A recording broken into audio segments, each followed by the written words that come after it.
Well, I'm very pleased to be here speaking in honor of Mr. Luddy, because we're talking about entrepreneurship, which is something that I'm happy to theorize about, but that I myself would be absolutely terrified to engage in.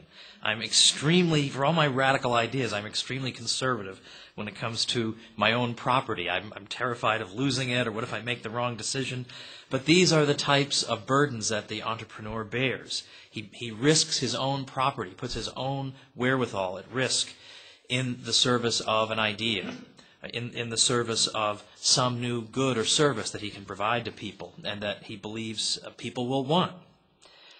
Now, it happens to be the case, unfortunately, that in our society there are certain people who are held up as models for us, and the entrepreneur, as Mark Thornton indicated, is not one of them. Everybody else you can think of is held up for our emulation, but not the entrepreneur. Some of this, as Mises suggests, is just a simple result of envy. Typical school teacher does not want to point to the entrepreneur as the great hero. The school teacher is often bitter and envious of the fact that he's got a sophisticated education degree that it took him years to get, and he's earning X number of dollars. But yet, look at all the money Bill Gates is earning, and he didn't get as good an education as I did, and so on and so forth. Oftentimes we have base and disreputable motives at the heart of why it is that the entrepreneur is not honored in our society. But the fact is, as Mark Thornton says, without the entrepreneur, where would we be? At what material level would we be living? How can we deny, how can we even question the moral foundations of entrepreneurship when we realize that the standard of living that we enjoy today would be impossible without it? That the life expectancy we enjoy, the fact that so many of our children live and survive to age 5, all these things are due to people who took risks and who employed their resources in ways that have benefited their fellow man, nearly always to a degree greater than those who claim that they're benefiting their fellow man through the mechanisms of the state.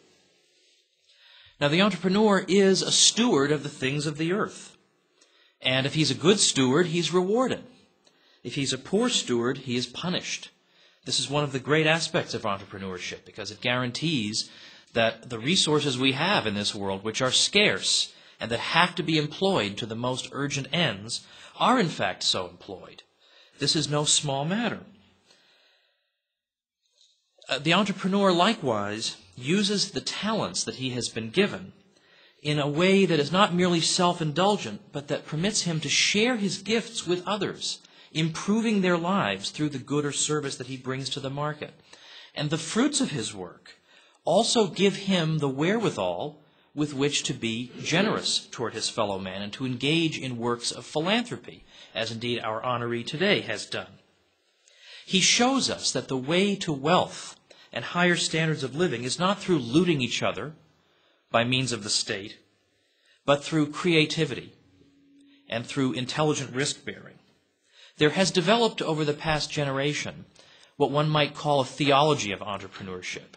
For a long time, there has been, even in circles that engage in moral reasoning and moral philosophy, and in religious circles, there has been a tendency to disparage the entrepreneur, to disparage the business community, and to make the businessman feel, when he is in church, that he can redeem himself from his iniquity only by putting a large contribution in the collection plate. Well, it is a nice thing to put a large contribution in the collection plate, of course, but he has nothing to redeem himself from if, in fact, he has not engaged in any disreputable activity. And there is nothing inherently disreputable about entrepreneurship. To the contrary, there is much that is moral and to be admired.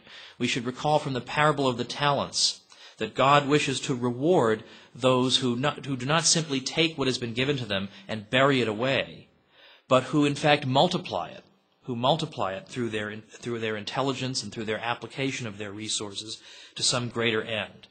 Now, these are things that should be admired, and as I say, thanks to this development of a kind of theology of entrepreneurship that recognizes the morality and the justice of what the entrepreneur is engaged in, perhaps only in our recent years is the entrepreneur beginning to get the recognition he deserves, but I'm very happy that today we are able to single out one of their number for this special and very much deserved, merited honor. So thank you.